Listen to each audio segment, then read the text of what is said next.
Alaska में अमेरिकी राष्ट्रपति डोनाल्ड ट्रंप और रूस के राष्ट्रपति व्लादिमीर पुतिन के बीच करीब 3 घंटों तक चली बैठक किसी निष्कर्ष पर नहीं पहुंची। पर इस बैठक से भारत और अमेरिका के बीच उलझते व्यापारिक रिश्तों पर फिलहाल नरमी देखने को मिल सकती है। बैठक के बाद आए ट्रंप के बयान से तो कम से कम ऐसी ही उम्मीद जताई जा रही है।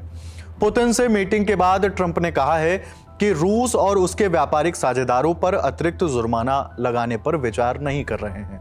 अमेरिकी न्यूज चैनल फॉक्स न्यूज के साथ इंटरव्यू में ट्रंप से जब सेकेंडरी प्रतिबंधों को लेकर सवाल पूछा गया तो ट्रंप ने कहा, मुझे इसके यानी प्रतिबंधों के बारे में 2 या 3 सप्ताह में सोचना पड़ सकता है, लेकिन हमें इसके बारे में तुरंत सोचने की जरूरत नहीं है।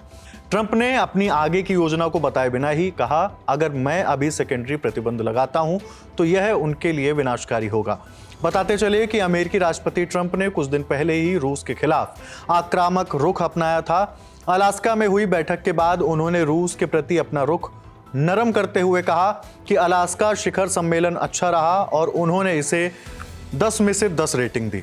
हाल ही में भारत पर 25% टैरिफ लगाने के बाद ट्रंप ने भारतीय वस्तुओं पर 25% एडिशनल टैरिफ लगा दिया था। यानी पुतिन से मिलने से ठीक पहले ट्रंप भारत पर कुल 50% टैरिफ लगा चुके थे। साथ ही उन्होंने रूसी तेल खरीदने वाले देशों को भी आगाह किया कि उन पर भी एडिशनल टैरिफ लगाया जा सकता है। चीन और भारत रूसी तेल के 2 सबसे बड़े खरीदार हैं। हालांकि भारत ने स्पष्ट किया है कि ट्रंप की धमकियों के बाद रूसी तेल आयात में कोई रोक नहीं लगी है। अमेरिकी राष्ट्रपति ने रूस को यह भी चेतावनी दी थी कि अगर पुतिन यूक्रेन युद्ध को खत्म करने के लिए शांति समझौते नहीं करते हैं तो उन्हें बहुत गंभीर परिणाम भुगतने होंगे।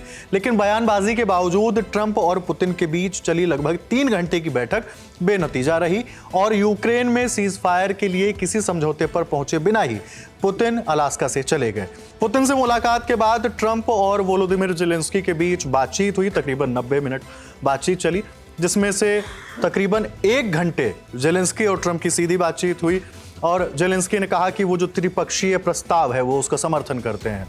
फॉक्स न्यूज से बात करते हुए ट्रंप ने कहा कि वो ज़ेलेंस्की और पुतिन के साथ एक बैठक करने की योजना बना रहे हैं। इंटरव्यू के दौरान ट्रंप ने जोर देकर कहा कि अब यह यूक्रेनी राष्ट्रपति वोलोदिमीर ज़ेलेंस्की पर निर्भर है कि वे इस समझौते को अंजाम तक पहुंचाएं। ट्रंप ने ज़ेलेंस्की से अपील की है कि वे पुतिन के साथ समझौता कर लें। बाकी ये तमाम जानकारी आपके लिए जुटाई है मेरे साथी अर्पित ने। मैं हूं हिमांशु। देखते रहिए दी लल्लन टॉप। शुक्रिया।